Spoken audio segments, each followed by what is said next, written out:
The following live stream may include adult language and themes. How could we know for sure? Hasn't happened yet. Anyway, viewer discretion is advised.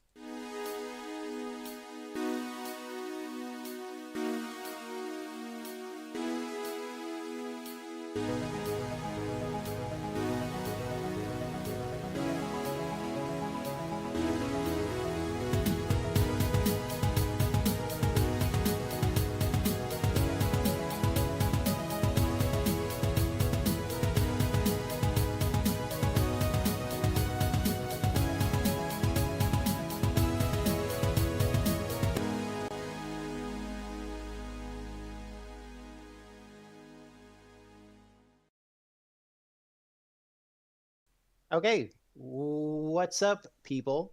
Welcome to Tabletop Turntable, Grimstone Gaming show where we spin you tracks of different TTRPGs. There's a rotating cast of players and game masters. I am the game master for this one. My name is Keaton. I Hi, love Keaton. running TTRPGs. I've been doing it for a while. Delta Green is by far my favorite game, and I'm really excited to introduce people to it. And I good. Okay, cool. I was like, oh no. Uh, as far as our cast and specifically the agents for this, we've got Meg and James, Sero, and Colin. Hello. Sup? I'm excited.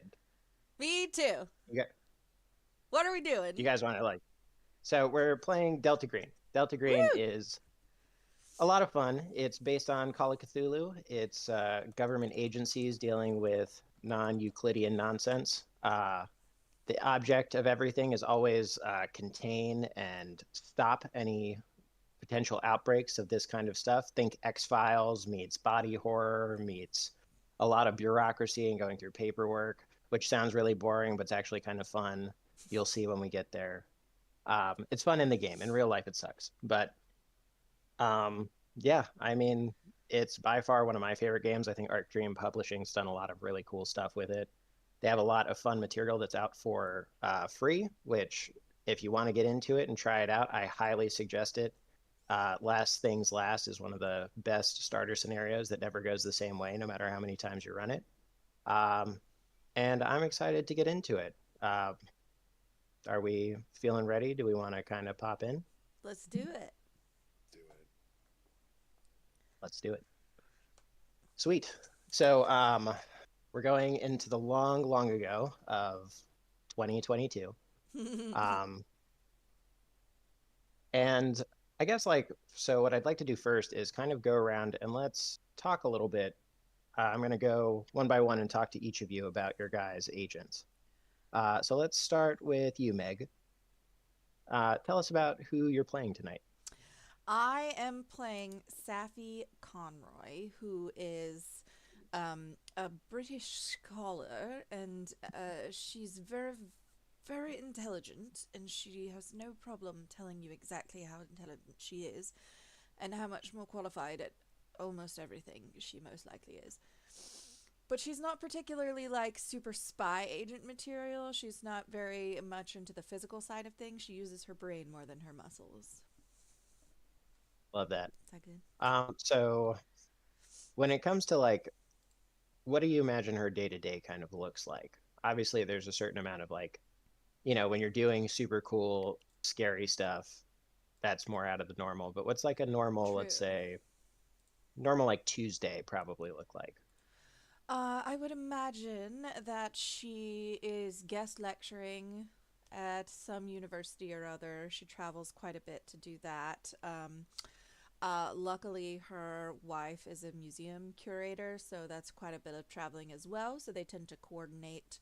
She finds places. She has enough renown in the academic realm that she can pretty much offer to come guest lecture, and every university will say yes.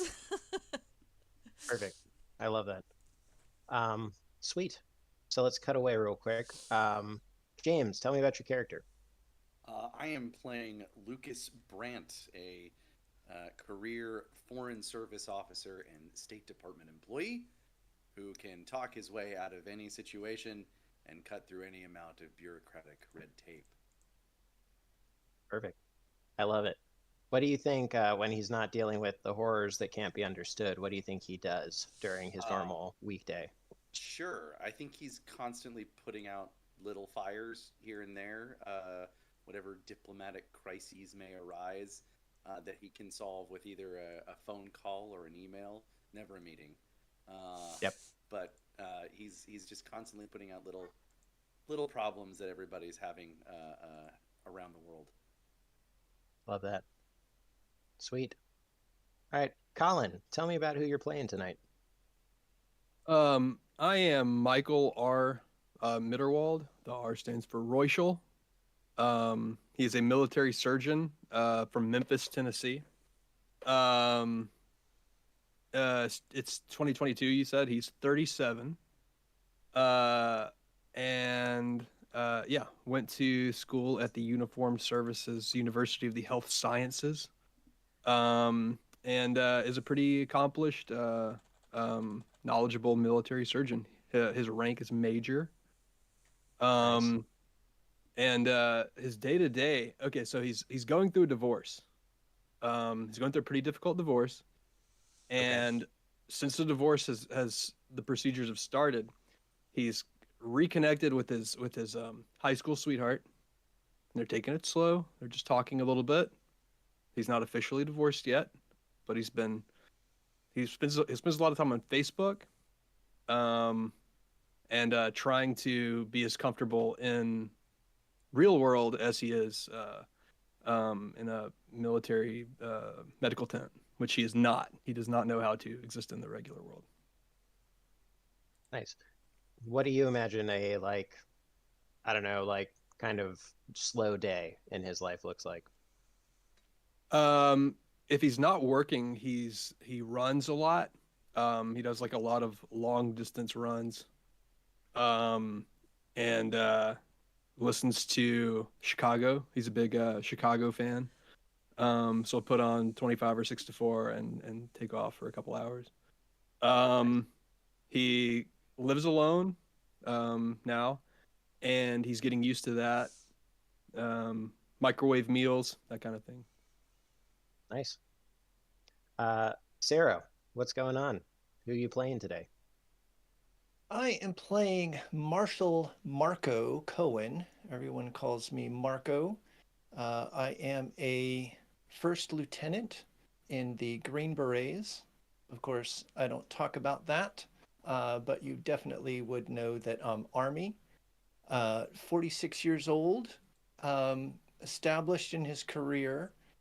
Back at home, he helps out with the family business. They've got a relatively sizable construction enterprise in New Mexico, and Marco works on the as a foreman on the framing crew. Um, Marco has been deployed in various spots around the world, as the Green Berets are from time to time, although his most notable past mission was as an advisor in South Korea, where he was leading some patrols and providing some training along the demilitarized zone on the border.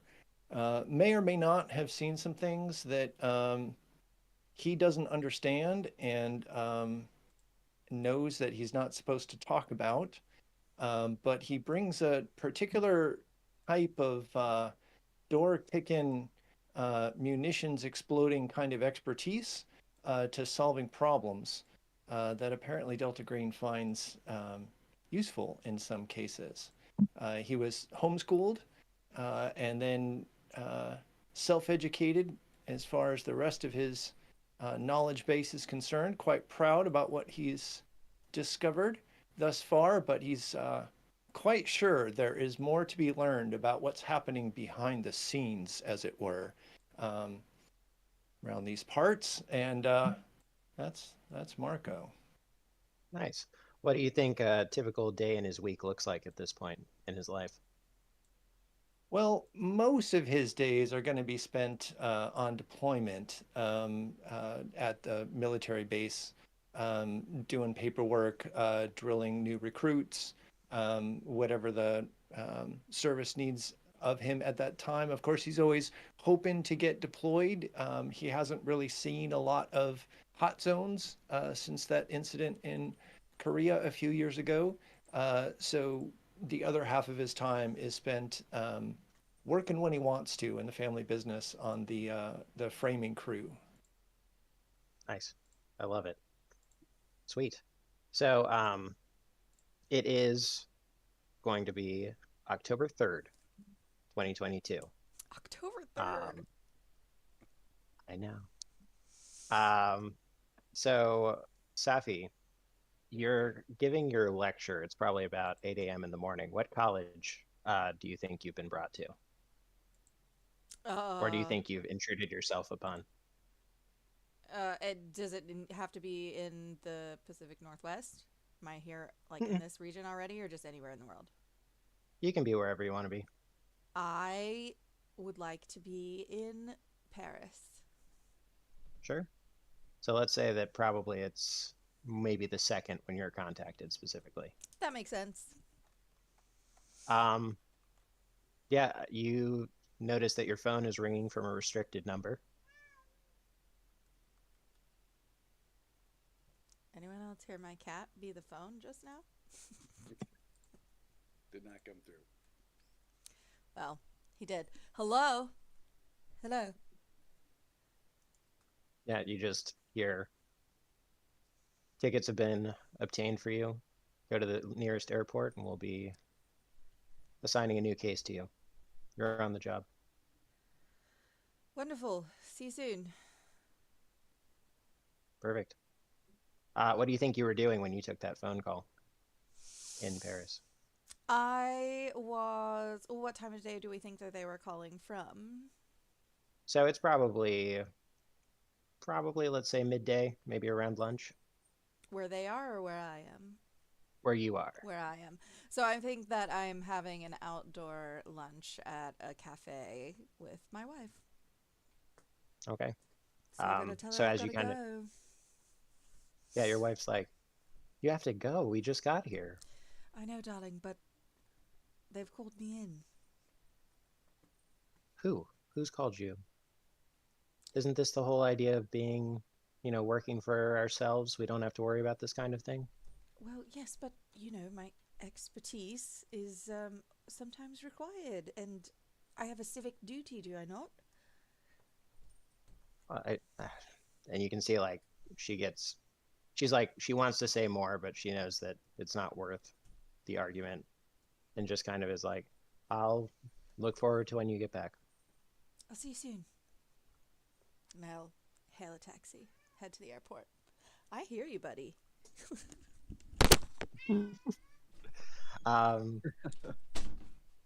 So James, Lucas is probably in DC, I'm imagining, on October 3rd.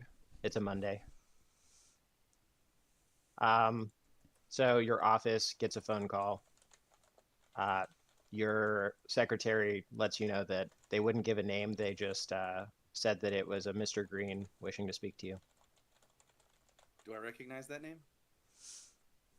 It's a typical kind of like catch-all name that gets used. Usually if green's thrown in, it's a sign of something. Okay. Is my office line secure? Probably not. Okay.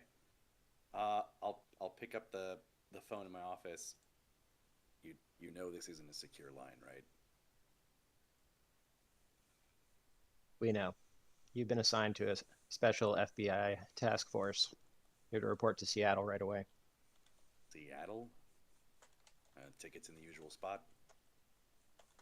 Yep, your usual drop-off. There as soon as I can. Who's my contact? Make it immediate. You'll know when you get there. Hang up the phone and just look at the 47 emails from today that are in my inbox and say, well, I guess we can forget about those. Boop.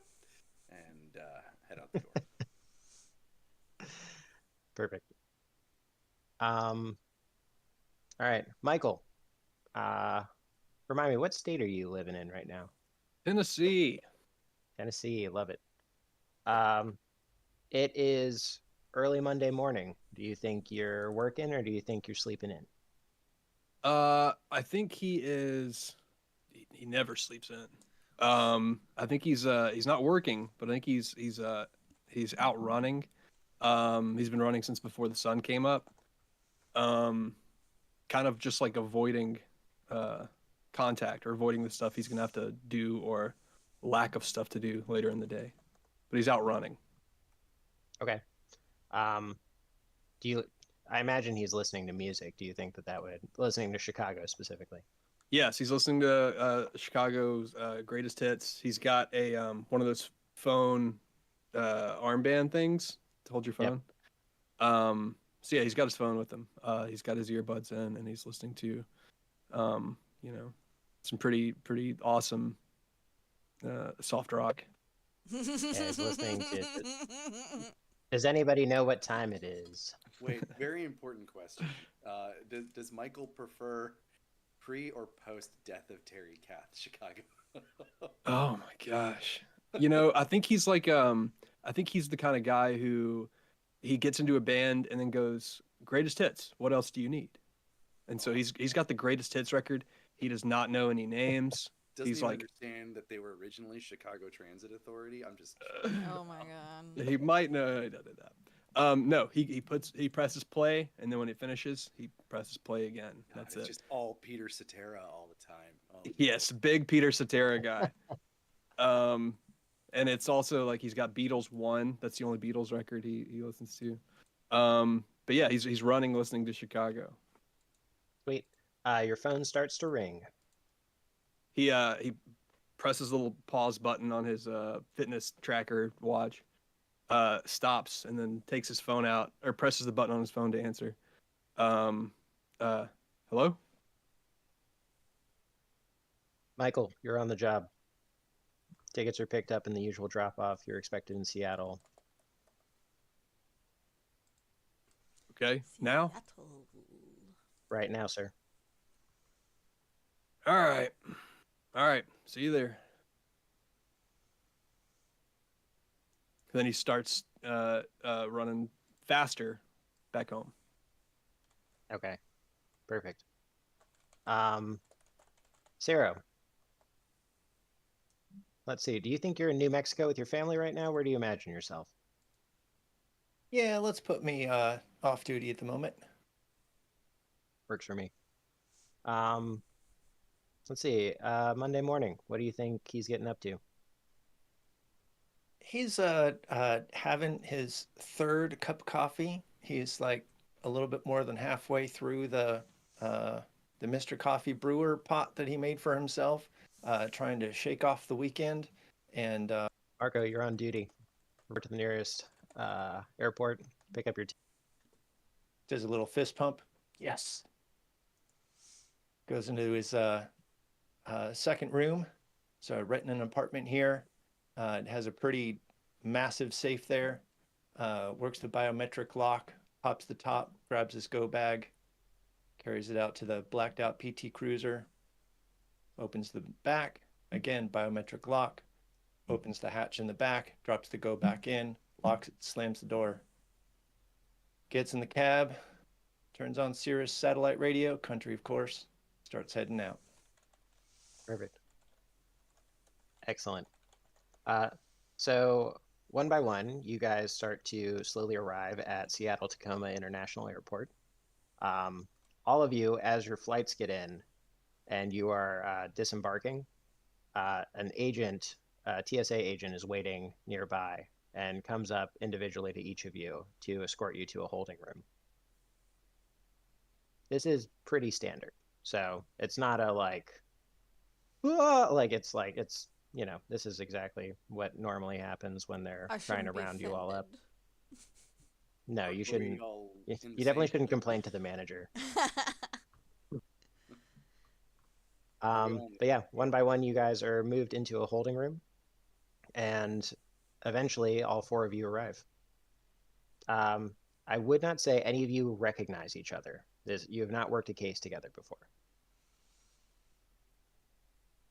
So is anyone talking and making introductions, or do you think this is a kind of quiet affair? I think Michael's going to go like one by one, shake everybody's hand. Michael Mitterwald, nice to meet you. Michael Mitterwald, nice to meet you. Michael Mitterwald, nice to meet you. Should have picked a name that wasn't so difficult to say 3 times in a row. But he's shaking everybody's hands, and like it's awkward. It's like he's not good at this. So when you shake Marco's hand, he's actually gonna he will shake your hand, but you can see he was like a little bit surprised by the gesture, and will sort of step back, take a half step back, and say, "Sir." All right, okay. Chat wants to know if Michael keeps his phone in a belt holster because he has dad energy. I don't think so. Maybe he's like he's got one circled on a catalog, but he hadn't pulled the trigger and bought it yet. Gotta wait for that deal. Gotta have quick access to that Sero. Cetero's got to be a tap away at any time. I think Lucas definitely is much more garrulous and willing to talk to everybody. And yes. And how long have you all been with the agency? Not too long. You know. I'm immediately I haven't seen suspicious of you. I haven't seen as much action with the agency as a regular job, but you know, it's we do good work. I think, yeah, good work. Safi is pretending to read a book. Right. Well, let's. I guess we'll just wait in silence.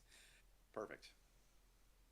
Marco's kind of in one of those rolling chairs, as far back against the wall as he can, like away from the table and whatnot. And he's managed to position himself so that he's a little bit behind and off to one side from the major. Perfect. So as this awkward silence kind of like envelops the room, and you know, that eventually the door opens. It's another TSA agent. He's holding 4 badges in his hand, and he just says, "If you all would follow me, please." Get up and do so.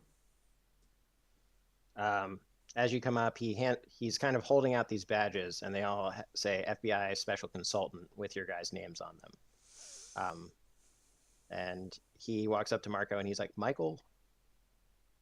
Oh, sorry, Michael. Here, yep, present. Yep. Thank you. Lucas. That's me. Yes. Checks off his little like kindergarten check mark. But yes, he hands off and says, "If you all would follow me." It's a long walk out of the airport, but eventually you make it to a kind of just unmarked town car. You see that it's got federal plates on the back of it. Yeah. Get in. Load up. Sure. Load up. After you, gentlemen. Being used to it, Lucas will climb in assuming it's empty, the front passenger seat. Yep. All right, perfect. I feel like Michael is going to, just by nature of kind of who he is, he's going to end up in between people in the back. Middle seat in the back. I'm sorry, is there another car? There doesn't seem to be enough room. Oh, I'm sorry. I'll scoot over. She's very reluctant to squeeze in a back seat.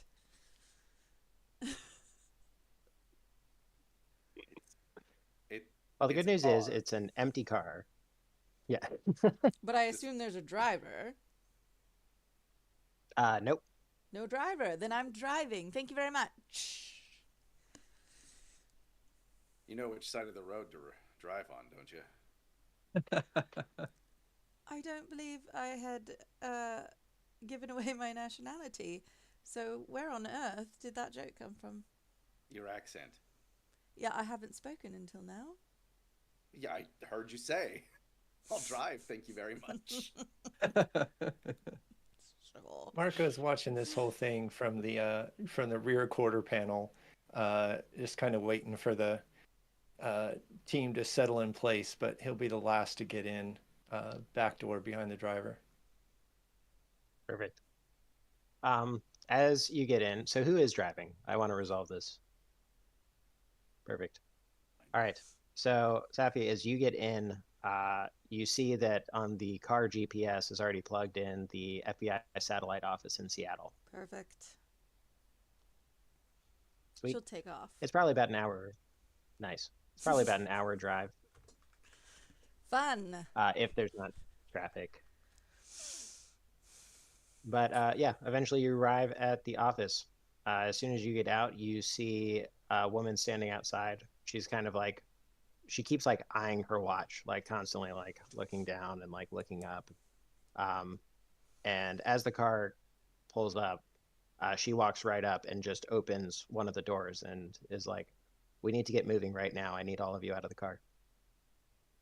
What's the Yes, yes, ma'am. rush? Yes. Marco's I'll out. explain. Yep. I'll explain inside. Please follow me. And we were given FBI badges, right? Is that what you said? Yep. Okay. Mm-hmm. Yeah, you walk in, you walk past the metal detectors. He takes you around them, flashes her badge at the officer. And eventually you get into like one of those like absolutely like blank, unmarked rooms. There's all that's in there is like a nice long conference table and 5 chairs. She takes a seat at the head of it. See, Yeah. Sit down. Safi will take the chair at the other end of the table.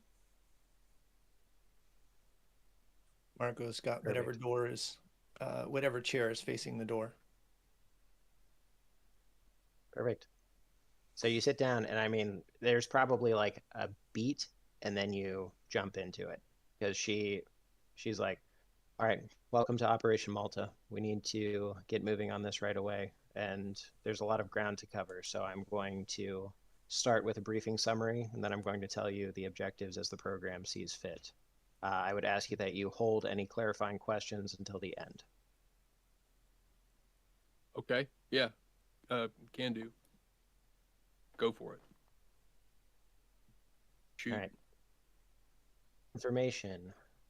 Oop, go ahead. All right.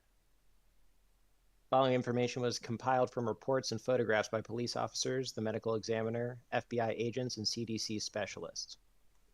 On October 1st at 5:45 a.m., Seattle Times delivery driver Ernesto Torres finds the body of retired geneticist Tybalt Greaves in the driveway of Greaves' home. Torres calls the police.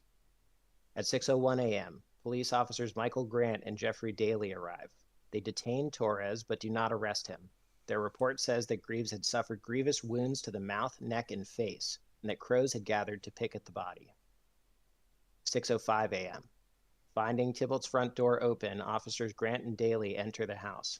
They find another body, later identified as Greaves' live-in girlfriend, Amanda Griffin. The officers report that Griffin's mouth is covered in blood, which had congealed to a blue-black pile, and her skin had a distinct blue tinge. 6:09 a.m. The officers cordon off the house and call for detectives and the medical examiner. 6:32 a.m. Snohomish County Medical Examiner Lewis Stubbs arrives with medical investigators. Detective Emily Dunser arrives a few minutes later.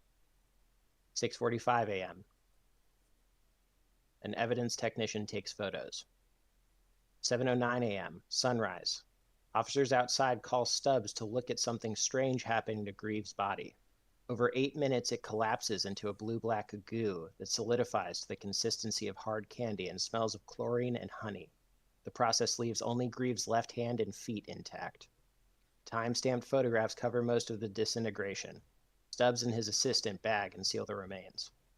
As she says this, she reaches down and hands you all some photographs to start going over. What you see is progressive photos of the body that, the mouth has been like, the jaw's unhinged. Everything is messed up around here. And then slowly over the next few minutes, you see it slowly congealing and melting into a puddle until eventually it is just that left hand and the feet. 7:21 a.m. Detective Dunser, evidence technician, photographed what looked like small bloody footprints in the kitchen near Griffin's body. These prints, smaller than a toddler's, seem deformed and misplaced. A clear toe mark indicates at least one of the tracks is human. 7:25 a.m. Dunser follows the strange tracks to the closet that hold the furnace. Behind the furnace, Dunser finds a wall standing on a hinge, swinging freely. Behind is a room built in what seems to have been a garage. 7:29 a.m. In the hidden room, Stubbs recognizes an expensive biohazard lab, complete with air scrubbers and an air conditioner that maintains negative air pressure. Stubbs orders everyone out and alerts the CDC and the FBI. Mill Creek Police Chief Bob Cranell orders that no one be allowed to leave the scene. Police set up a cordon around the block. 8:40 a.m. A CDC team led by Roberta Kane arrives from Seattle. FBI agents and the first of many reporters soon follow. The biohazard tent is built around the house.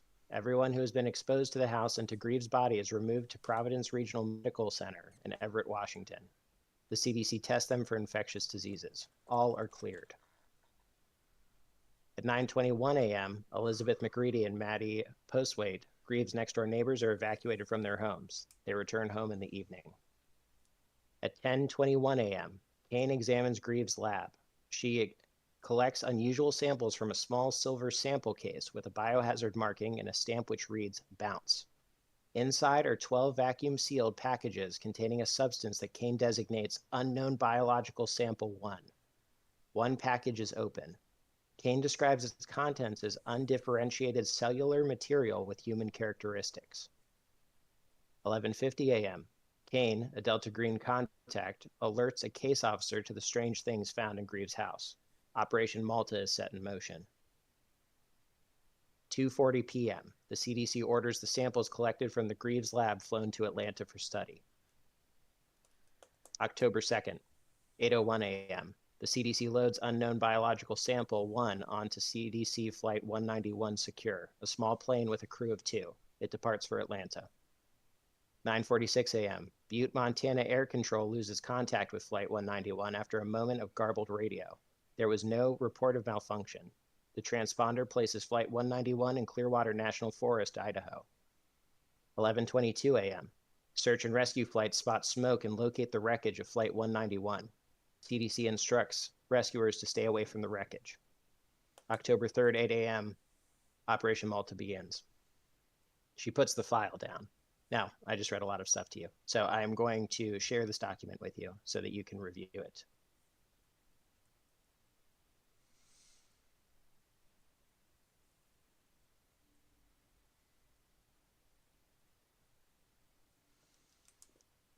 Is that in Roll20? Mm-hmm. Oh, there we go. That will now be visible to you. Okay.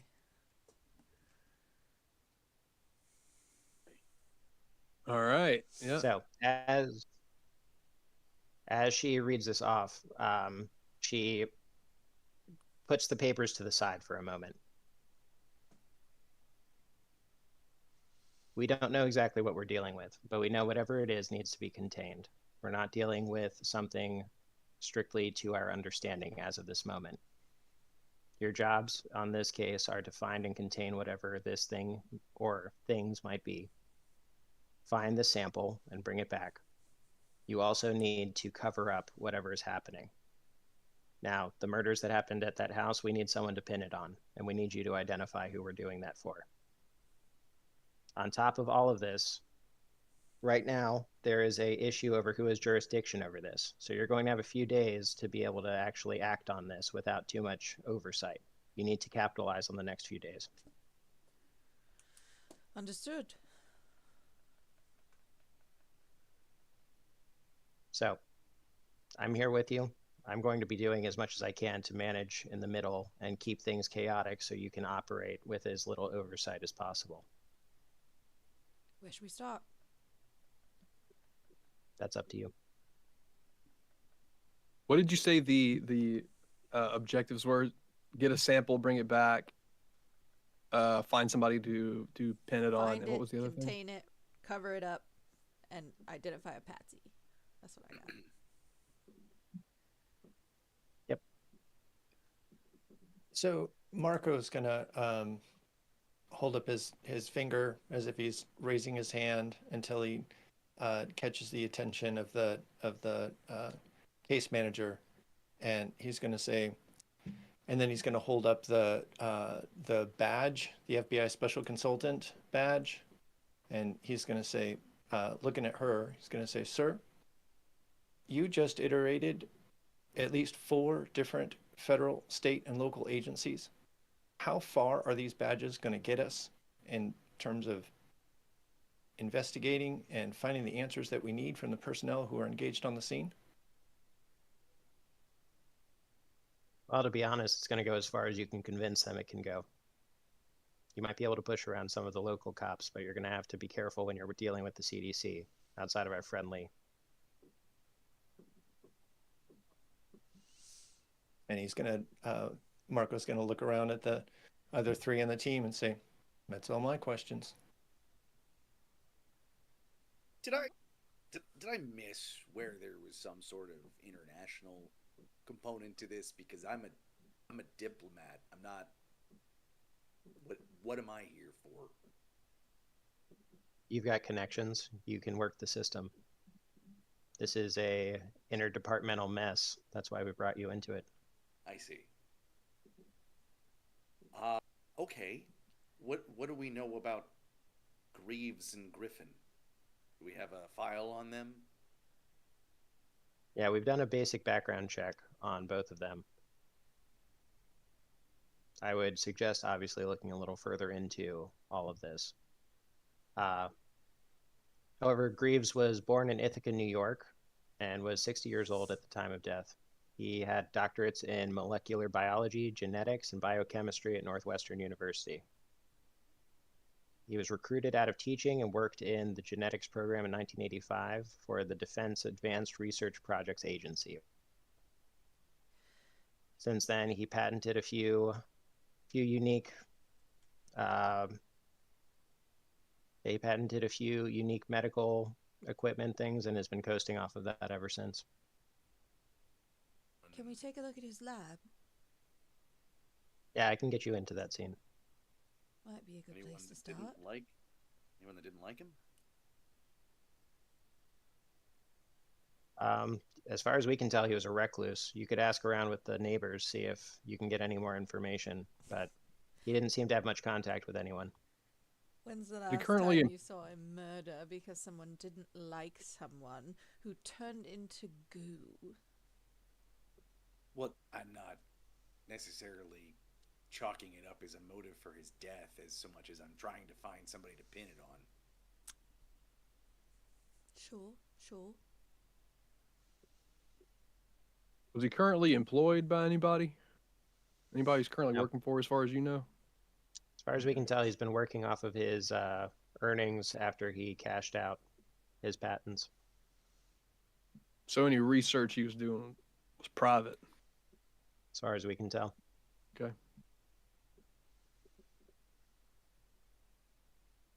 All right, yeah. I say we get to that house, get to that lab. Well, what's more important? Figuring that out or containing the thing that's out there?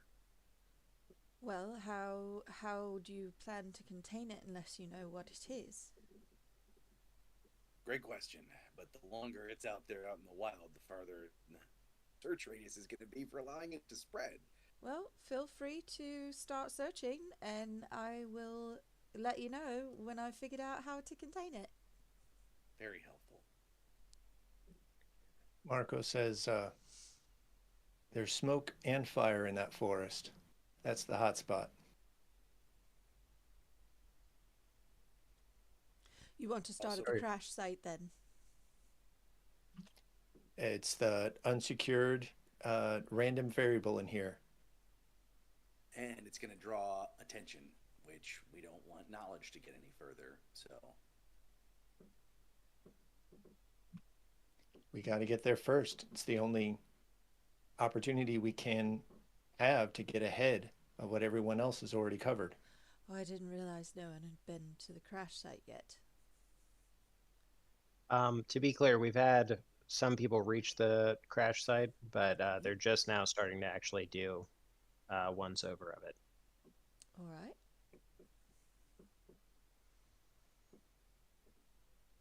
Well, I suppose let's go give them a hand. You can always Yeah, split the party.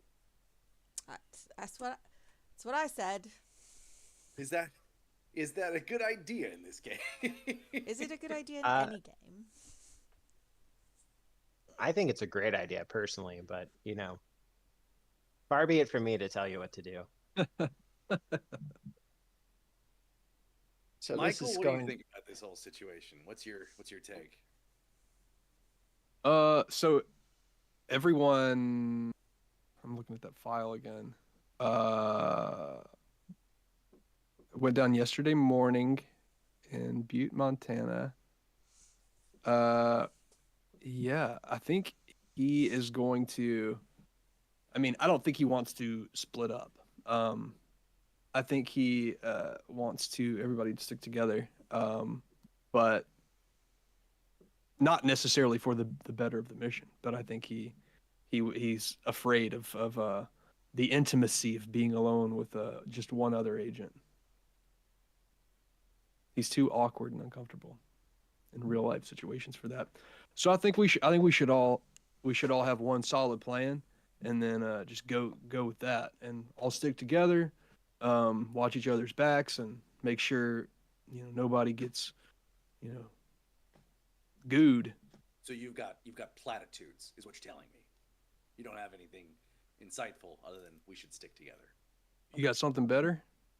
Well, we're kind of at loggerheads in terms of what to do. I was wondering if you had any input into which you thought would be a better idea. I already said go to the house, but you said go to the plane. So Sounds an awful like we've got 2 and 2. Well, all right, well, let's rent a car then. Rent a second car. how far is so? Unfortunately, my deep geographic knowledge of the Pacific Northwest is lacking. How far is could you? Butte, Montana? How far is Butte, Montana from Seattle? Like, what's that's a fair. It's a pretty good distance, isn't it? Because Seattle's on the coast. Yeah. Mm-hmm. Yes. So it's gonna be a while. Like, you might be able to try to commission a helicopter or something to get you there, but or arrange getting one to give you a lift, because otherwise it's gonna be probably about. Honestly, I'm gonna Google Maps this and find out. I'm just saying you'll have all the time that you're traveling from here to there to figure out what it is that you're chasing and how to stop it. Do we have any indication? Oh, go ahead. I'm sorry. I was gonna say it's about a 9.5-hour drive. So Yeah.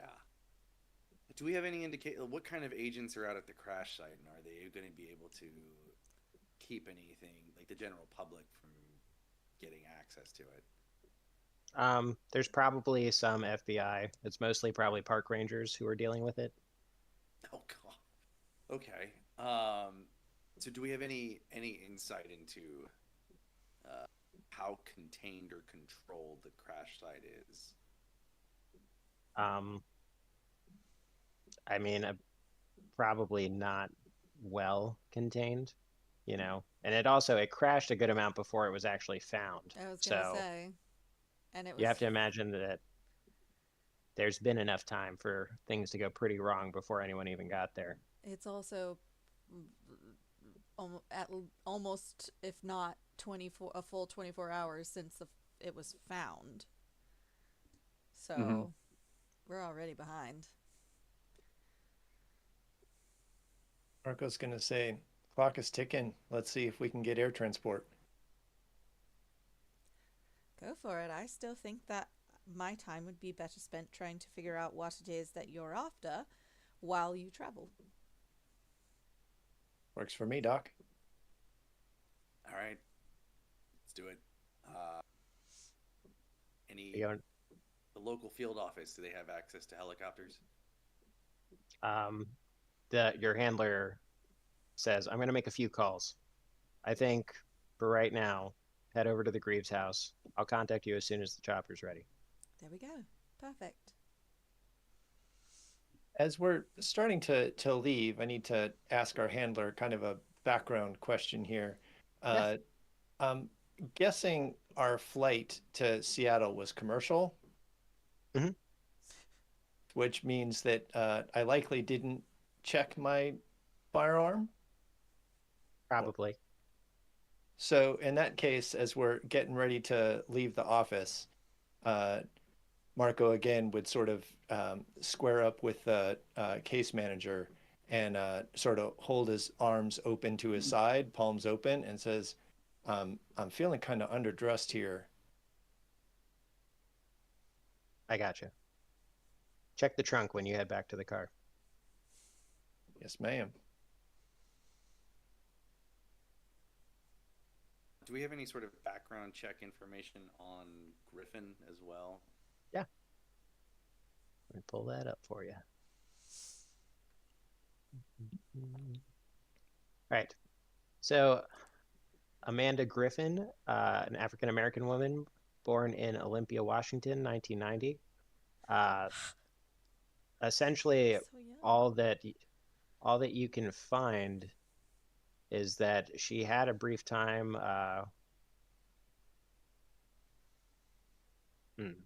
She didn't really have a lot of consistent work. Like, there's not a consistent work history. And then her permanent address changed to Greaves probably about 2 or 3 years ago. And do we know how he was like in his 60s, 70s? Mhm. And how old was she, did it say?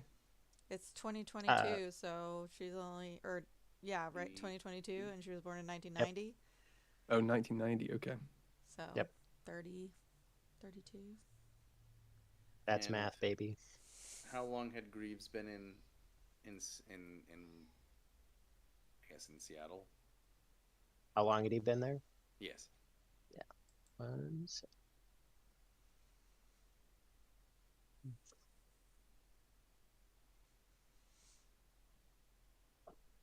All right, so it was, let's see. Yeah, he's been in Seattle since 2001. Do we have access to like his like bank statements, things like Financial that? Like records. if anybody's been paying him, Yeah, he's been you collecting can, money from somewhere. you can definitely start making some moves to try to collect that information. Yeah, that's what I'm Um, gonna do soon. Sweet. But as far as we know, he's been living off of the royalties from his patents. Yeah. Correct. That's been, as far as you know, all that's been going on. Like, he has the property history of buying this house and some work that was done on it, and that's really about it. And do we know what those patents were? What kind of? It was just general medical technology of some kind. Let's see. This feels too much like work. Let's see.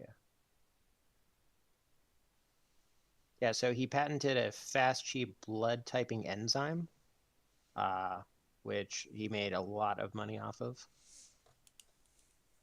And he's made money. That's been his big one.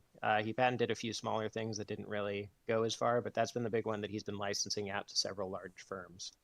Was he working for Theranos? I can't confirm or deny. All right. Is there any way to see?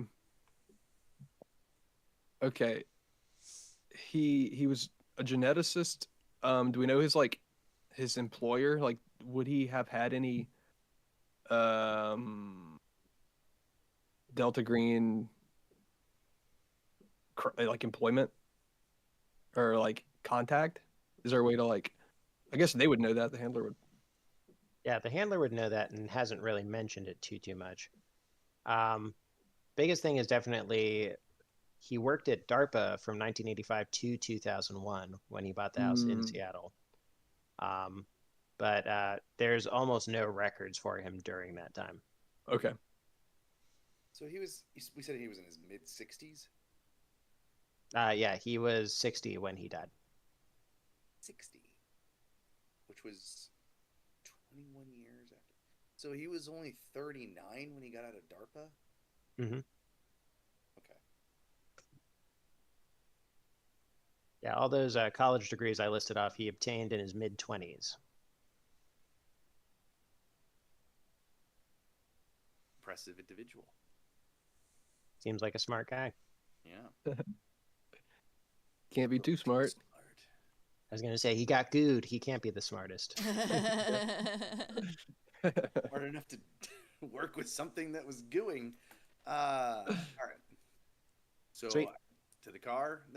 We're in the local Seattle field office, right? So we're not far from his house, essentially. No, yeah, you're probably, again, getting out of the city is going to be the worst part of it, and then it's probably altogether another hour. Okay. Vroom, vroom. Sweet. Vroom, vroom, vroom, vroom. Is Marco checking the trunk? Oh yeah. Marco, actually, if the car is parked just in the front lot, I imagine Doc is going to be driving, so Doc would ask her to find a parking garage for a quick stop, and make sure that they were parked next to an elevator, so they had walls on at least 2 sides. Pop the trunk, strap up, and then get back in the car before heading out. Nice. So when you do review the contents of that trunk, you find 2 small caliber pistols and you find a rifle. Mm. You also find 2 sets of body armor. Oh. Without even asking, Marco takes one of them and conceals it. Perfect. The body armor? Body armor he leaves in for now. Okay. Do you tell the rest of us about the firearms that are in there? Well, I figure if you guys are standing around, you might notice, but otherwise he wouldn't say anything about it. Great. Perfect. Sweet. So as you guys leave as you're leaving the city, you kind of start moving more towards Bellevue.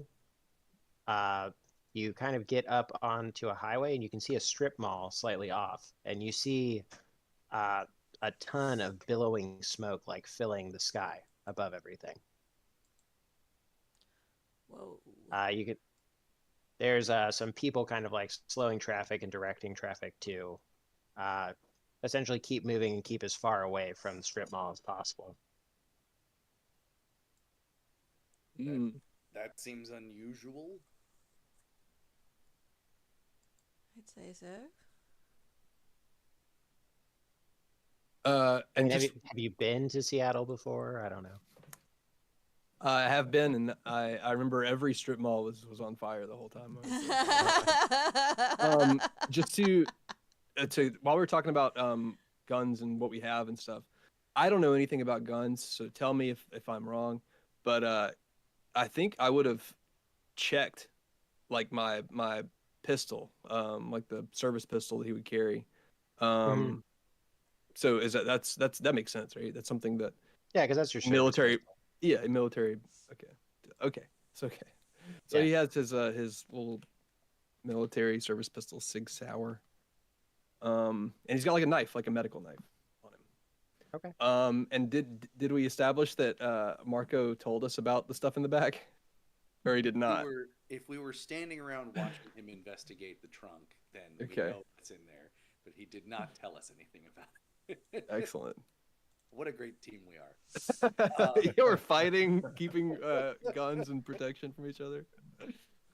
I love it. Do we want to take a look? What's going on over there, or just keep on going? How what's like the is this close to where we're headed? It's on the way. Like you're passing this either way. And But it's not having- like it's like an hour away or like it's probably like 10 20 minutes. minutes away. okay. Are So we close passing, enough are there that any, it might be feasible for it to be connected. Yeah, you would say that it's probably worth checking out, just if nothing else, out of the idea of like there could be a connection or this could Yeah. just be a random. Let's Yeah. just make think it- I sure think it's not connected. I think at the very least we like get out and like wave down somebody working the scene and be like have like a quick flash of the FBI badge and put it back up and just be like so what's going on around here? Like, Michael Middle, oh, FBI. Hi, nice to meet you, officer. Nice to meet you. Yeah, my name's Mitch Griffin. I'm the fire chief. We're just trying to figure out what happened here. What's this location? What kind of business they do? That's a strip mall. Yeah, it's just a bunch of random outlets for the most part. Like clothing stores? Yeah, some clothing stores. I A think- Qdoba? Yeah, there is a Qdoba. the last Quiznos? Have we had lunch yet? Well, you won't be getting it here. I'm sorry, did you say Griffin? Any relation to Amanda Griffin? Never heard of her. Just checking. You're lying. Wait, Ah! at Roll the human. risk of, what does he look like? He's a bigger guy, probably about like 5'6". He's got like a white guy, big beard, Wait. Bigger guy that's 5'6"? You mean bigger, like bigger this way. beefy? Okay. And he said he was the fire chief, Yep. just a fireman. Okay. So do you think, in your professional opinion, do you think this is somebody did this intentionally, or is this an accident? Just based on the general lay of the land, how you feel about it. Can you tell me anything about it? Roll humint. Humint. Okay. What is that, Uh, Keaton? Humint is human intelligence. It's your ability to read other people and what they might or might not be sharing at any active moment. Is And there a mechanic in this game for helping people with actions like that?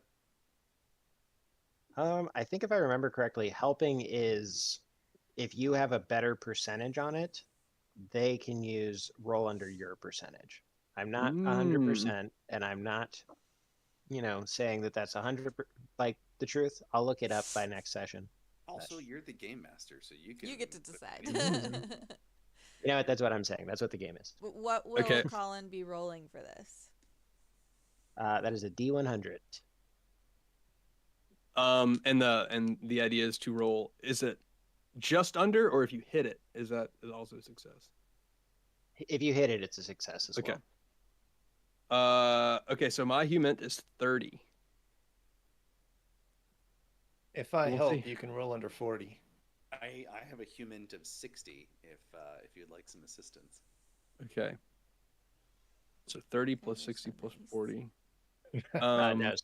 So it would be now you just roll under 60 because he's the Okay. one. Yeah, y'all are kind of like watching his reactions to these questions, I guess. Okay, so under 60. 30. Nice. So you kind of say that, and you can see he kind of like eyes you a little closely. And he's like, "Yeah, we're following a potential lead in that route. Can I ask you, what were your whereabouts at about 4 a.m. this morning?" Where were my whereabouts? Yes, sir. I'm just kidding. Well, I guess I was on the way. Has this been the same day that we left and got here? Yeah, I would say so. Okay. I was out in Memphis, Tennessee. And then I got called on a particular case that we think this might have something to do with. I'm not at liberty to discuss any further, but obstruction is a hell of a thing. So if you got anything you want to tell me, you should probably just tell me now. Oh, Yeah. Sir, I'm just doing my job. It's since we're following an arson lead, I'm just doing my best to best understand what's going on here. Hell, The just truth two is- professionals chopping it up. The truth is, I served in Afghanistan, and I know what it looks like when block of C4 goes off, and that's what it looks like happened there. First of all, thank you for your service. C4, that's a big job. Yeah, we're trying to figure out. Right now, we're just trying to figure out what was where. Best I can find is it was some private detective agency In the strip mall. in the strip mall. That was where their office was housed. The epicenter of the incident in question was this detective agency. Yeah, it looks like it was put on their back wall. Oh, snap. Do you know what was the name of the detective agency? Yeah, let's see. Yeah. I had it right in front of me, and then I looked away. Deneau Belton and Wells Detective Agency. Was anyone inside at the time of the explosion? We haven't been able to get close enough to fully determine that.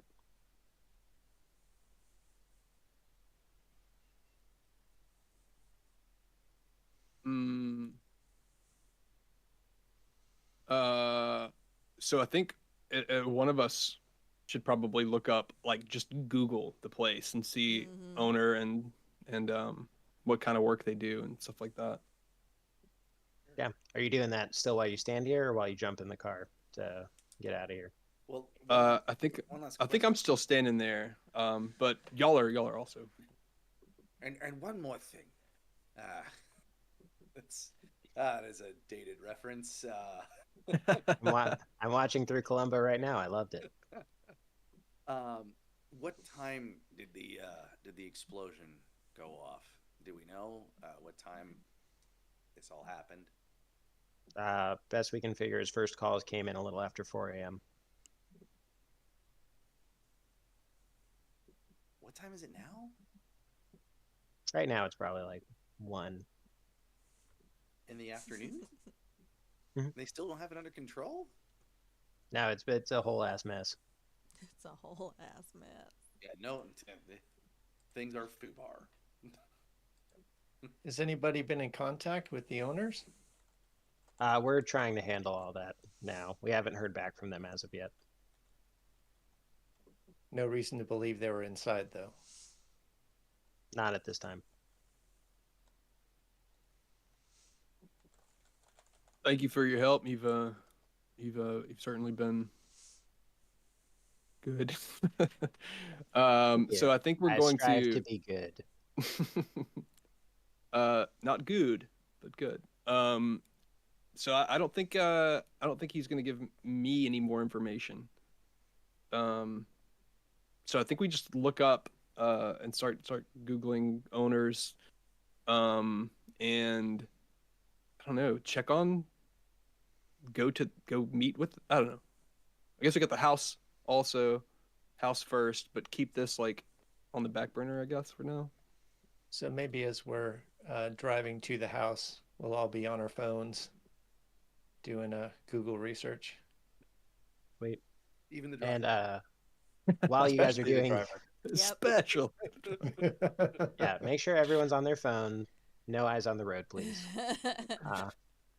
But as you do that, let's take a quick break. Sounds good. All right, we will be back in 10 minutes. Okay. See you all in a bit.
forgot.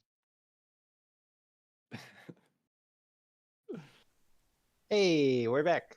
All right. Where we last left off with our intrepid agents is you were leaving a burning strip mall. Indeed. As one So- does. Classic Americana. How can we sleep when the mall is burning? No one will miss it. I love it. Perfect. So, for those of you who are not driving and Googling the detective agency, you find like a very simple landing page. It's not something like super fancy by any means. More than anything, what you find is that it was founded in 1992 by Aaron Deneau, who was a retired Seattle police officer. And really for the last 14 years is when they've been in that office in the strip mall. Besides that, they were mostly working out of their homes. It's three partners. So there's Deneau, there's Evelyn Wells, who was a detective in Tacoma, Washington, and then Ted Belton, who was Deneau's original partner. Deneau has retired, and it's mostly Belton and Wells who are doing the main work.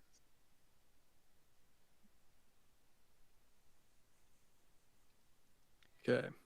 Does Aaron Deneau still live in Seattle? Am I able to figure that out? Yes. Let me just verify before I lie to you.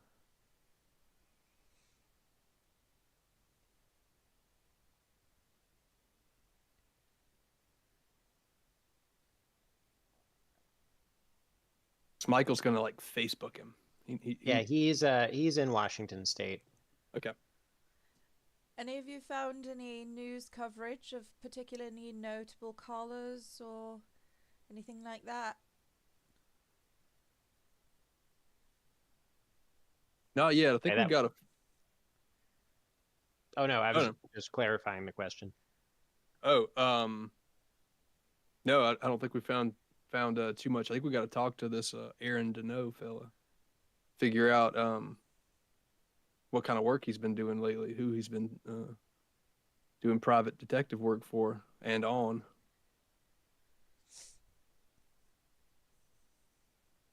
Does he have like a? He's retired. Does he have like a social media presence at all?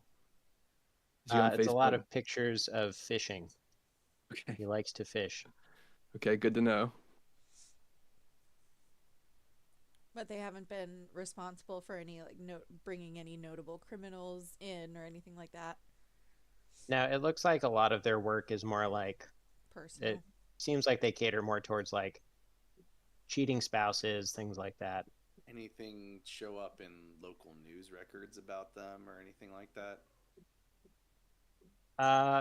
Not really. Like, there's a couple like small vandalism cases that it seems like they helped out on, but again, nothing major or really of any, nothing that would make you be like, okay, these guys were a big deal in this area. Does he have a phone number listed on any of these social profiles?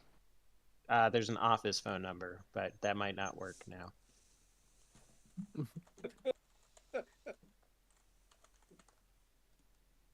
They actually had an old rotary telephone. Still didn't melt. Still good. Yep. Mark, Yeah, I'm gonna try it. I'm Marco. gonna try it. You gonna try it? I'm gonna try the office number. Okay. Do it.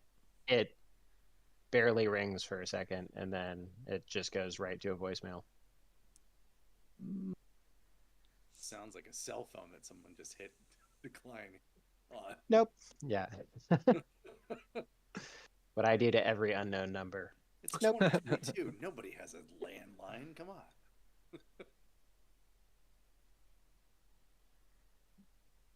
What now?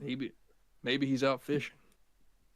Maybe so. Well, we're already on our way to the Greaves house, so we may as well continue out there, and we can follow up on this lead later. Sounds good. Sweet. So about a solid like 20, 25 minutes of driving, and you pull up to a kind of just regular suburban neighborhood. It's just the normal, like, 1 to 2 story houses that are all separated by just a little bit of land in between. Like, you can see the other, like, it's not so far apart you can't see the other houses, but it's not so close that you're always looking into your neighbor's windows. Are there like cops and stuff out there? Oh yeah, still? you can see like that the house that you're pulling up to and the address you have, like the house is bagged, like, and essentially completely blocked off for contamination right now.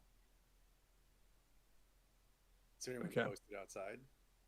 Yeah, there's a few people outside. What about the houses next door? You said they were evacuated. Are they also bagged? Nope, just this one.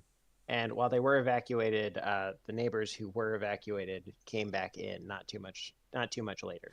Oh, okay. I'm sorry I missed that part. No, you're good. So you can see that there's people in all these houses. Except the one with the dead bodies. Yeah, except the dead body house. Are the feet and the hands still there? In the driveway? Yeah, they're like, don't touch the feet and hand. Gross. No. So as you kind of pull up, someone walks down and essentially is like, if you want to go any further, we need you to put on some PPE. Please. Absolutely. Don't think anyone would be opposed to that. No, you can only go not protected. But yeah, they give you like some full suits, like tight gloves that go over them. You're fully covered and insulated, and you feel pretty safe as you go in here. Wonderful. They don't even question us. We just basically flash them the FBI badges, and they're just like, "Yeah, come on in." Yeah, I mean, they're like, don't touch anything because no one currently has any jurisdiction to do anything, but you're allowed to look around. All right. Well, What? So the puddle of goo. Yes. Was that cleaned up, or was there still some residue? So, James. so as you walk up the driveway, you do see like this like dark bluish brownish stain that like starts at this one like concentrated part and just slowly like drips and seems to drool down the slant of the driveway. Those are two colors I don't generally like seeing next to each other. No. Does that not sound appetizing? And about fresh how, blueberry. about let's see, Mark would be trying to guesstimate how the body arrived at where it is now. Does it look like it would be easy to, let's say, exit a side door of the garage and just take a few steps and then melt down? Or was it like further towards the mailbox? Like what might have been the options for what Mr. Greaves was doing before he collapsed? So that's kind of the big question. But the thing that you do know is that the front door was open when police officers arrived on the scene. So best guess is Greaves came out of the house and at some point collapsed in the driveway. We're in his house right now. Yeah, if you want to head on in right now, Okay. you're at the driveway, but go on in. I want to see if there's an office. I want to like search an office and see if I can find any like paperwork or files or like anything that would tell me what he was doing for those years that he worked for DARPA. Okay. Like there's like missing years. He said. Yep. Some years though they didn't know like what he was doing.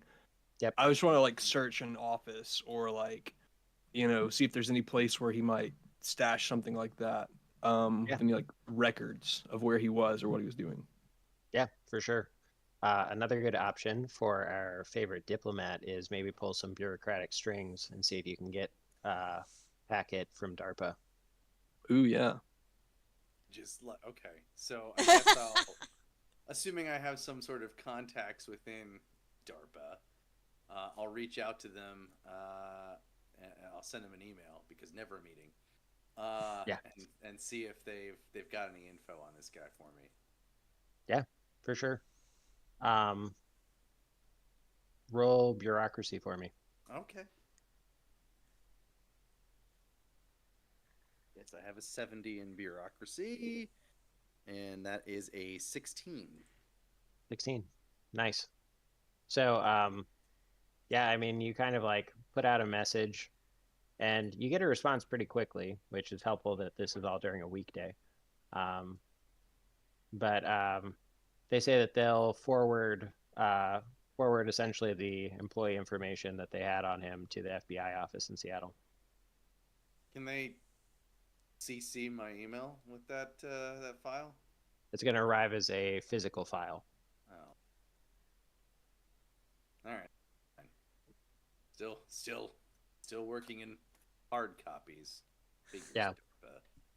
So Yeah, in the should... meantime, I'm still gonna do that search. See if I can Sweet. find anything. Yeah. So something you notice as you're kind of like going into this house is everything is like pretty plain. Like, you know, and it's like almost like a generic house that would be like in a video game that you walk into. There's not a lot of like personal information. There's not a lot of pictures. It's a very, very just plain, undecorated house. Everything.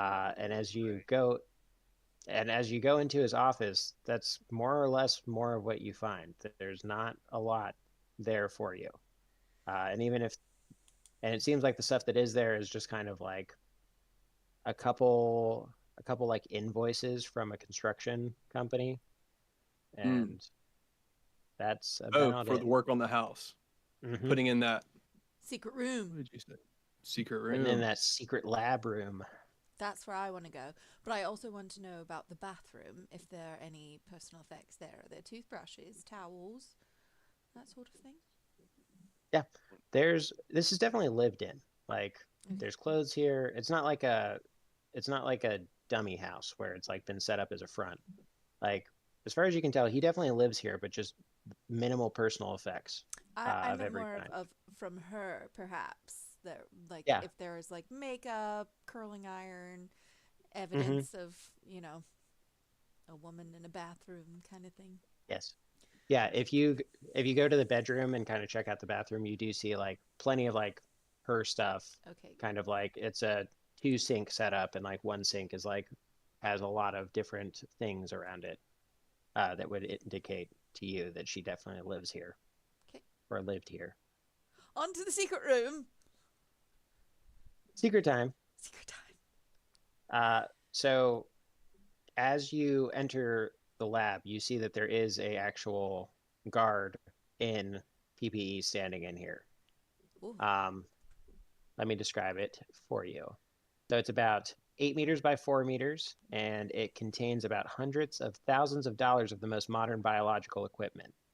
Does anyone have any science-related skills? Got biology. Yeah. There you go. Not at all. Okay. You roll that. What's your biology at? 60. Nice. 60. Okay, no, that is high enough that you don't have to roll. Yeah, I mean, like he's got biosafety level 4 lab set up here, which is not something that you would traditionally see outside of like really any non-official, usually government setup. Mm-hmm. So this is a lot, like, and especially for whatever like side project, you don't know why it would be that big of a thing. Yeah, and there's no like written record of like experiments or process or anything like that that I can find in this room. I think you. Is there a computer? Nope. No physical notes and no computer? This is a weird one, guys. Michael's thinking he's not going to say anything. Is there anybody else in the room, or is it just us? There's a guard in the room Oh, guard. right now. But Okay. he's not stopping us from looking at anything, is he? Nope. He is very much, obviously, he's keeping an eye on you, but he seems kind of half-hearted in his, I have to stand in this room until someone lets me not stand in this room.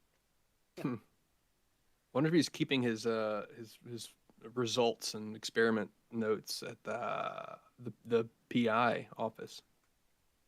Oh, do we know if there's a connection at all?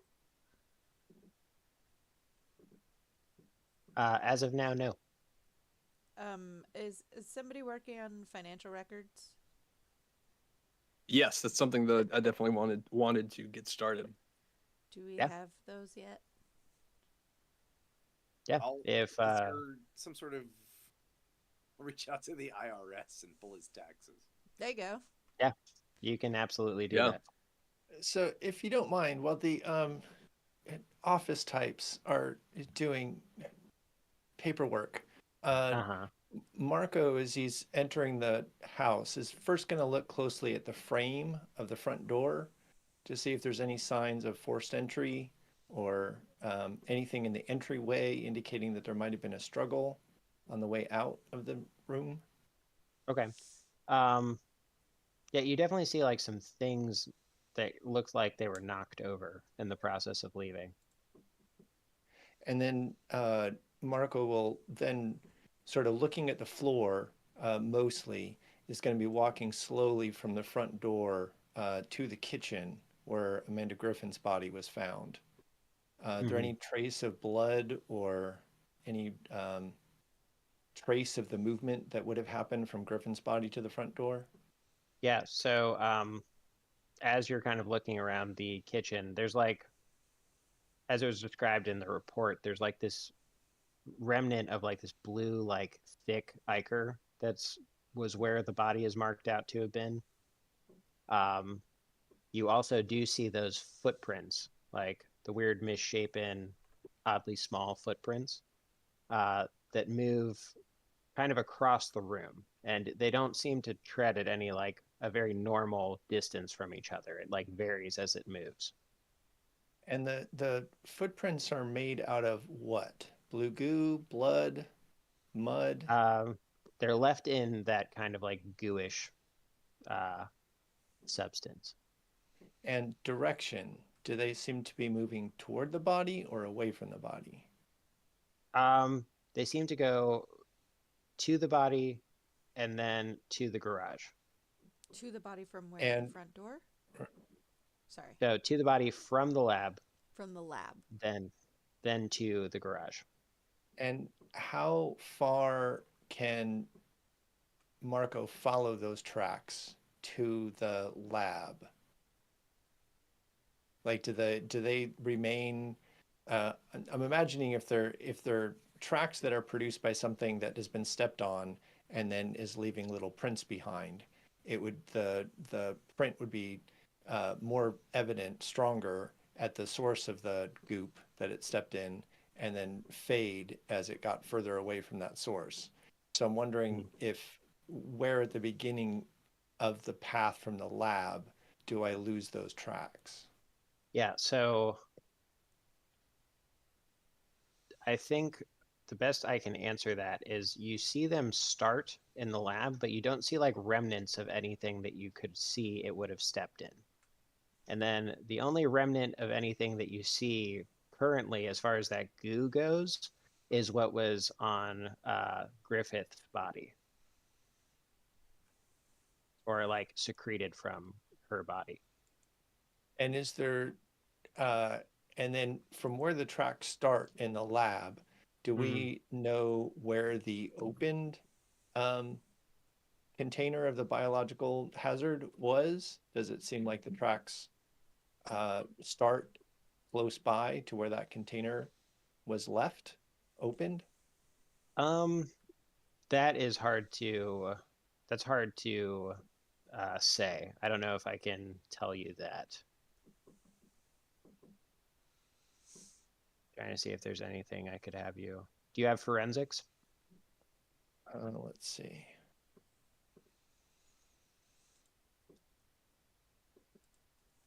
No, I do not have forensics. I got 50 forensics. Yeah, if you want to roll. Okay. So, frustrated with the lack of any sort of documentation, I'm gonna walk out to Marco and look around. Forensics at 50.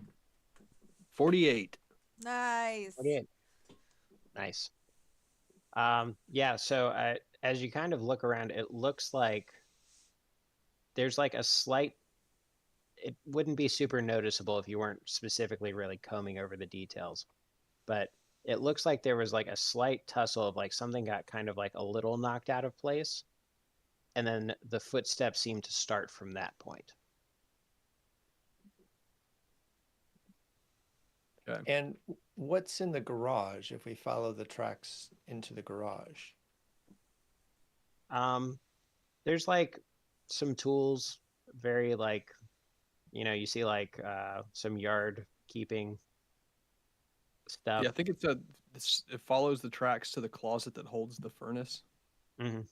Yeah. I'm a little lost. I thought the lab was behind the fake door where the furnace was. Yes. So it comes out of the lab through that little closet to the kitchen to where Griffin's body was, and then onward into the garage. Yeah. Marco's going to want to know where it goes from there.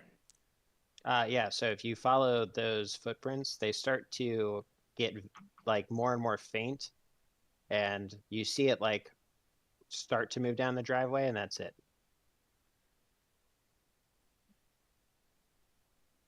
All right. I got questions for the neighbors when we get to that. Absolutely. Is the CDC team leader Roberta Kane, is she still here? Or I want to look at those. I want to like examine those samples that she took. Yeah. So the samples were on the flight that crashed. Ooh, all of them. Yeah. They were being rushed over to Georgia. Terrible mistake. Put all of your samples on one flight. Come on now. It's like all your eggs in one basket. Mm-hmm.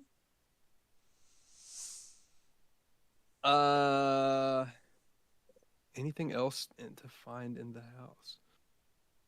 I guess not. There's nothing like not like a well lived in place, it looks like. Yeah, I think we're gonna talk to some neighbors. Or that's what Michael's gonna do. Yeah. Just to get a little more of the financial information, Yes. can I reach out to a contact I have at the Department of Justice, get them to initiate an investigation and issue a subpoena to Grease's banks for his financial records with his whoever he banked with. Sweet. Yeah. Roll bureaucracy. All right. Oh no. I rolled a 73 against a 70.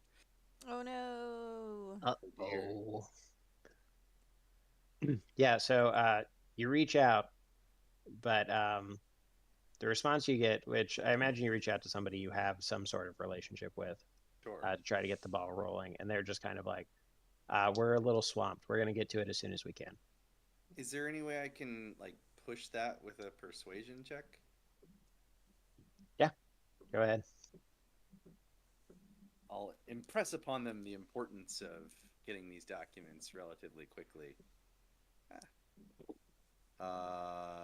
That's better. That's a 47, and my skill in persuasion is 80. Okay, Very nice. yeah. So you can see kind of like, or probably hear more if you're on the phone, eventually like a kind of, all right, I'll see if I can get this to you by tomorrow, but I'm not going to be able to do it before then. Understood. The sooner the better, but I can appreciate someone that's got a lot to do. You should All right. see how many unanswered emails I've got. The number just keeps going up right now. Yeah, it must be so hard to be you. All right, I'll catch up with you. Question about the occult skill. Yes. is that like general knowledge, like past knowledge? Like if I've read a book where like blue goo reduced somebody to hands and feet, like is that possible? Does that make sense at all? Yeah, I would, if you have a cult, I'd say you can roll it. Okay, I've got a 20. It's I have not a a great 40 shot. if you'd like some help. Yeah, or you can roll it. It's Okay. totally. I haven't rolled yet. Oh, that's a very high number. What exactly is the high number? A 71. How high? Okay, I'm gonna roll. I'll roll 2 then and see if I can get under my Sorry. Nope. Okay. failure. Also Well, failed. there you- Never don't never know- seen anything like don't this. know shit. Never seen Yeah. anything like this before. yeah, this is your like, my God. Like, Blue goo is a pretty obtuse reference, though. that's true. And before we move forward from the scene, I know that we wanted to look into some IRS records for him as well. Is that Mhm. correct? Sure. See what he's reporting as his income, at least. Yeah. If you want to get that, that won't require a bureaucracy. That's going to require an accounting role. Okay. I've got the standard 10. I've got a 40 in accounting for some reason. Right. I see your accounting and I raise you investigative journalism. Wow, I rolled a 100. Oh boy. Perfect. Yeah. What are these numbers? Yeah. Come on, guys. Are these even Um, numbers? Yeah, I like the love idea the that thing, too, Lucas we gets get the flagged for records, some but reason. have no way of interpreting them at all. It's just like, I hire someone to do this for me. I don't know what this means. Yeah, So like, like that 100 is a critical failure, right? So for the next 5 years, every time you try to like do something with the IRS, you get like your accounts frozen. and Audited again. Yeah. I was going They to have say. a government W-2. Why is this happening? I was gonna say Lucas has a nice, tasty IRS audit on his way. Oh my gosh. Mhm. True horror. Sweet. Yeah. So with that, you put out your little like hooks to see if you can catch anything in that way, except with financial records. So what are we feeling? Are we talking to neighbors? Yeah. Yeah, I think so. I think that's what Michael's gonna do. I don't know if we want to talk to different neighbors. Okay. For time's sake. Um, And as everyone is sort of ambling over to the house, Marco's gonna tap Doc on the shoulder and say, "Investigative journalism? Wasn't there a delivery driver here this morning? there was, and he was delivering a paper. He's the one who found the body, right?" We should talk to him. You can definitely do that. Also, Ernesto Torres. I wanted to ask before we leave the actual crime scene if anything, not super specific, but just any of the details that we went over already, would my skills in criminology help in any way? Criminology? No, probably not. Oh, before we leave, anything weird about in his refrigerator? Yeah. Yeah. Yeah, Or like, does he you, have food? Does he have food there? Yeah, there's food there, but it's like all like single cups of yogurt. I'm gonna say yogurt. I was gonna make a yogurt joke. Let's go. Hey. Yeah, it's like a lot of just very like this is a very like orderly person who doesn't seem to really be a person. You know what I mean? Yeah. Where it's just like Super time to into do this. probiotics. While It's we 4 head toward interviewing neighbors, can I put a call in to the local police department that spoke to the delivery guy and detained him but did not arrest him Mhm. and ask them to either like send us his address or set up a meeting for us? Yeah, for sure. So you make that call, and they're kind of like, "Oh yeah, you're talking about Ernesto Torres, right? That's The correct. delivery driver." Yes. Yeah, he's still being held at the hospital with some of the other people who are directly exposed. So Oh, that makes sense. He's in quarantine. All right. Okay. I guess we will head there next. yeah, and don't be too hard on the kid. We've been interacting, and he's been nothing but helpful with us. Just want to see if there's anything that hasn't been uncovered yet. That's all. Of course. All right. Shall we talk to some neighbors? Yeah, I'm gonna go over to this house over here. So he's gonna go to the house like to the left Okay. of this house. Sweet. Facing the house or as you come out of Theater Stage left, or stage audience left, the house? theater left, stage left. I mean, Yeah, because technically theaters have stage left and house left, and they're both theater left. So, and yet they are opposite sides of the room. Perfect.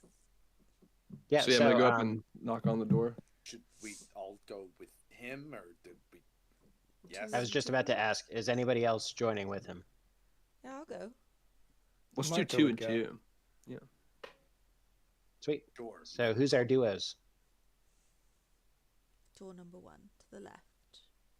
Sweet. And So the mouthpiece and the door kicker will go to the left. perfect. That's all I can ask. All right. Sweet. So let's start with Safi and Michael. What is Safi's hue mint? It's probably higher than mine. Oh, it's not. It's a 10. Oh, okay. So yeah, he's going to knock on the door. Yeah. Takes a few seconds, but older woman comes to the door, and she's like, "Can I help you all?" Yes. I just had pulls out his badge. Michael Mitterwald, FBI. I just had a few questions for you. I'm sure they're beating your door down, but if you wouldn't mind, just a few moments with us, if that's okay with you. Yes, of course. Do you want to step in, or? If you don't mind, that'd be lovely. Yeah, absolutely. And I've removed I'm not wearing the gear anymore. Perfect. Yeah, so she invites you in. Her home is very like 70s grandma is the only way I can describe it. Ribbon candy. Yep. Shag carpeting. Yeah, exactly. And she invites you in to kind of like just the living room. Like there's a couch. She sits on the chair. It's probably burnt orange. Mm-hmm. That's exactly what was in my brain. Yeah. This is a lovely house you have here, ma'am. How long have you lived here? She's like, "Oh, I've been here probably about, gosh, maybe 31 years." Okay, so you've been around here for the entire length of time.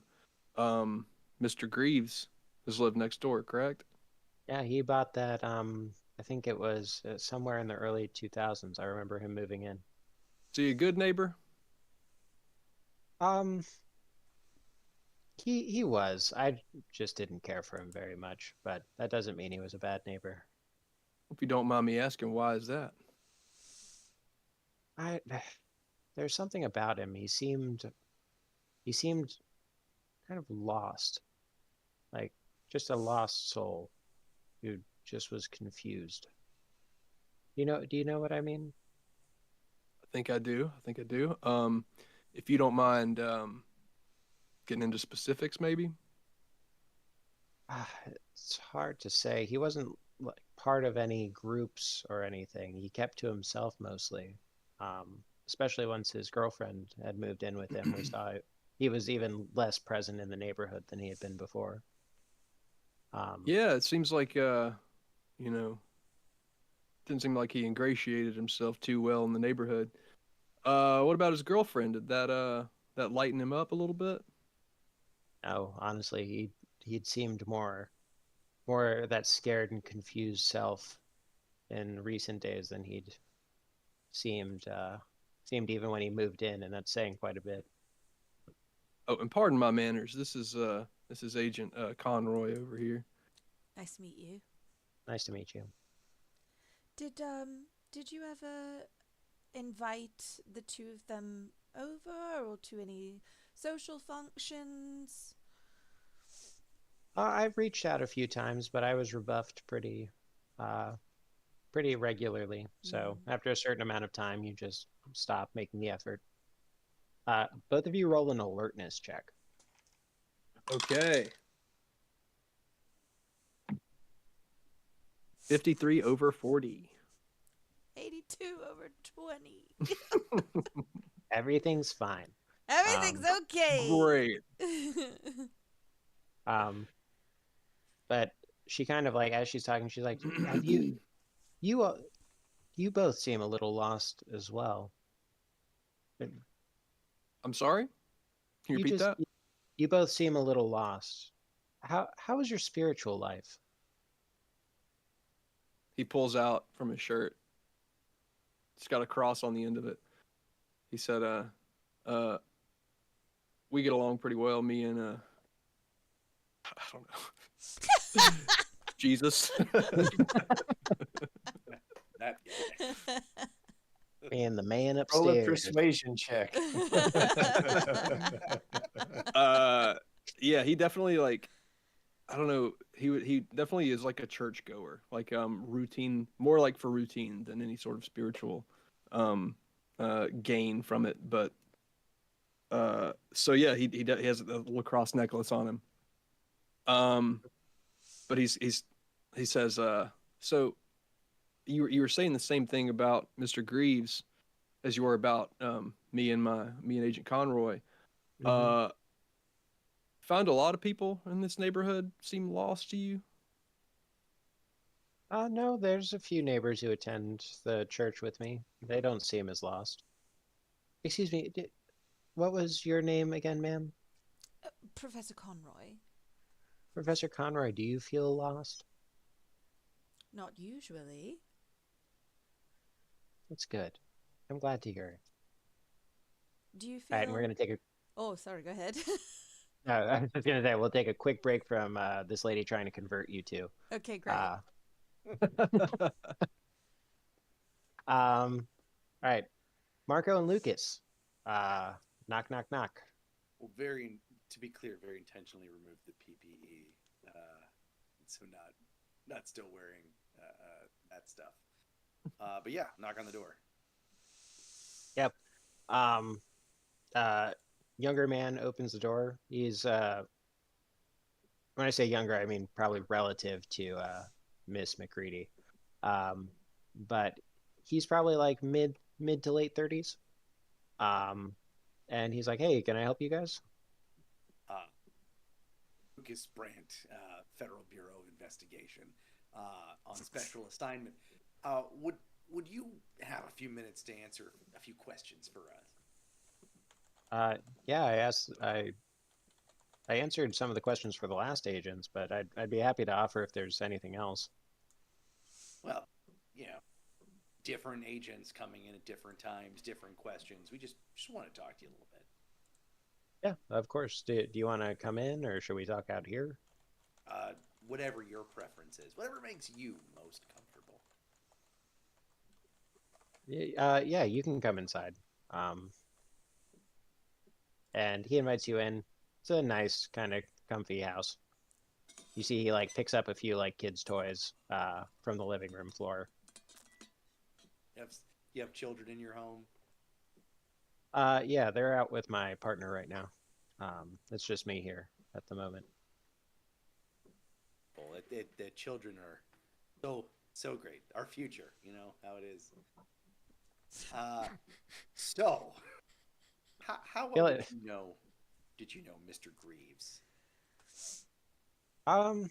Not well, but he kept mostly to himself. He never caused really any sort of problem. So, uh, as, as positive a relationship as you can have with somebody that you don't interact with much. Right. And did you know his girlfriend, Miss Griffin? Um, yeah, she was a little more outgoing than he was, but not by much. They were both pretty shut in. What did you talk to her much? Did you know much about her? Uh, Not really. Like I know that I moved in after he did, but I bought this house probably back in like 2010. But there were a lot of rumors in the neighborhood that he brought home a lot of well, he brought home a lot of uh, you know, like ladies of the night. Is that way to put it? I think there are more sex positive ways of approaching that term. Yeah, These yeah, of course, yeah, of course. I'm But sorry. Yes, I yes, I'm understand sorry. what you're saying. He brought home some workers Yes. to assist him. I understand. Ah, Assist. it was she one of them, or something that was a different sort of arrangement? Well, see, that's the thing, and this is all just neighborhood gossip, but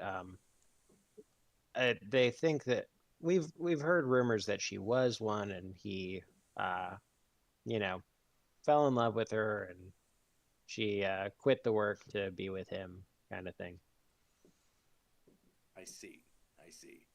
Uh, Interesting. Uh, Officer Cohen, did you have any questions here?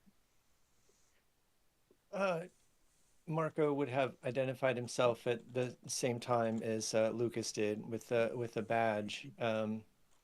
But Marco will ask at that point, do you know if Mr. Greaves had anyone working with him last night? Last night, no, I didn't notice anything.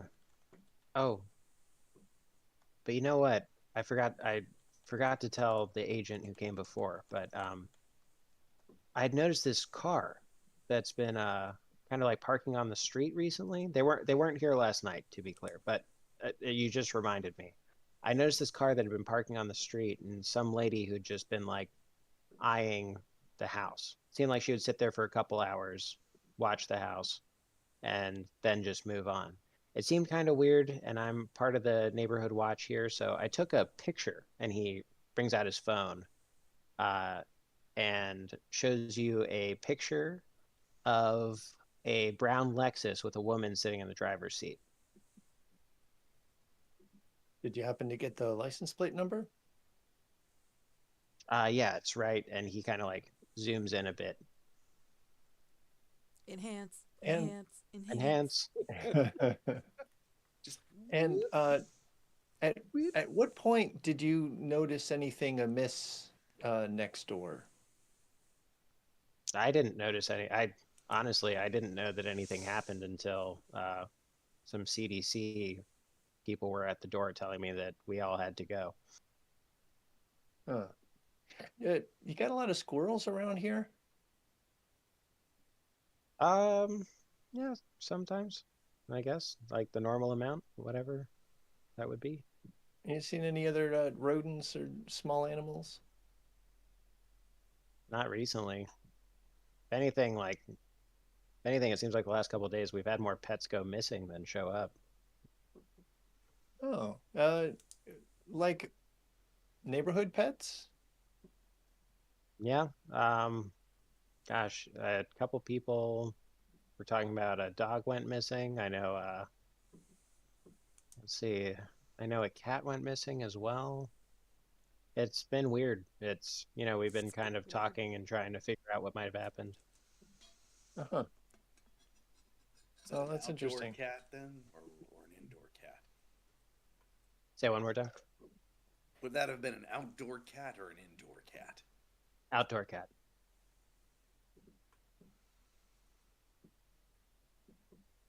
Well, you've been very helpful. Uh, Marty, you said your name was? Yes.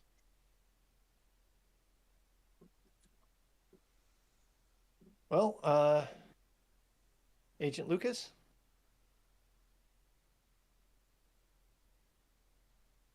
Rack my brain, think if there's anything we haven't asked you that I thought about. Ah, no, I mean, and you said he wasn't very, he didn't really have many interactions with Greaves. Didn't make himself present in the neighborhood much, is my guess. Yeah, that would be correct. Any strange noises you ever hear coming from the house? Anything of that nature? Nope. Nothing that made itself known to me. I think we're done here. Thank you for your time, uh, Marty, and we'll be in touch if we have anything else for you. Of course. Yeah. So you guys start moving down to the street. Safi and Michael, I imagine eventually at some point you pull yourselves away from this. Yeah, before we do, Michael's going to ask her. Uh, so one more thing. Are you familiar with these names? Any of these names ring a bell? Aaron Deneau, Evelyn Wells, or Ted Belton? You see, like she kind of like seems to rack her brain for a minute. She's like, "Yes, yeah. There was some talk on our neighborhood watch chat. There was a woman who was parking her car on the street. I had had enough of it, so I went and I demanded an answer. She flashed some badge and told me her name was Evelyn Wells. Ah. I didn't think more of it, but that was that. And Can you tell me what this woman looked like? Can you describe her for me? yeah, of course. Dark hair, lots of freckles. She wore glasses. When I saw her, it was like more boxy glasses. All right, well, thank you very much. Agent Conroy, you have any more questions? How about if we think of anything, we'll give you a call and vice versa, and she'll hand her a card. Perfect. Wait, Wait. do you have an FBI card, or is it a card for? It's a card for my personal cell phone, Okay. which is not my personal cell phone, but my traveling work cell phone. So it rings to me personally, but it's not the same number that my wife is going to reach me on, if that makes sense.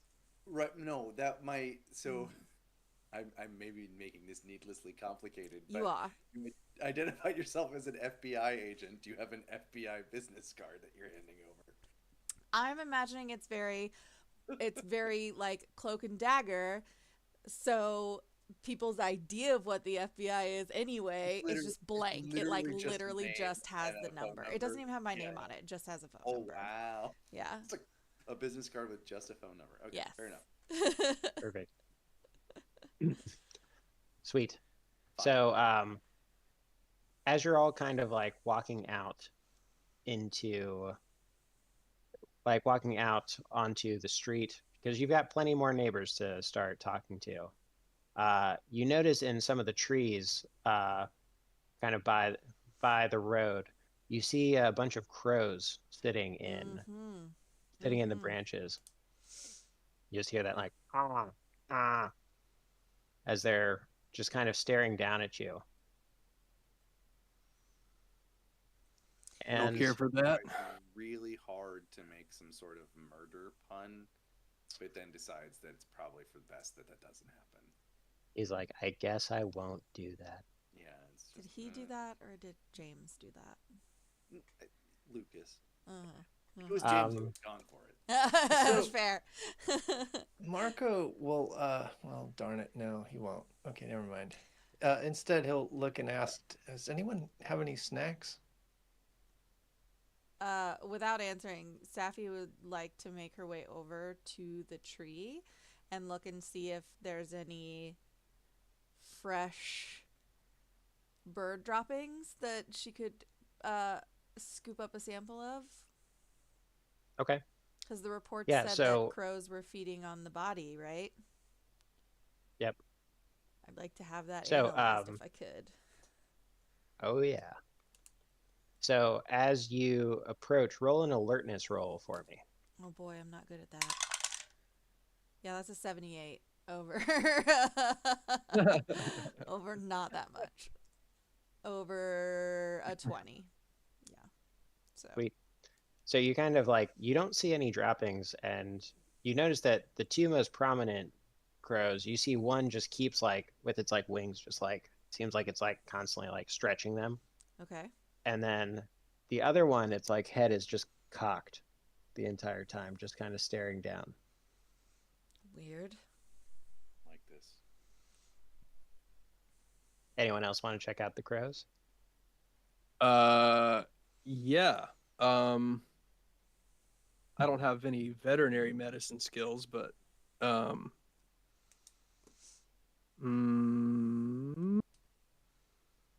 don't know.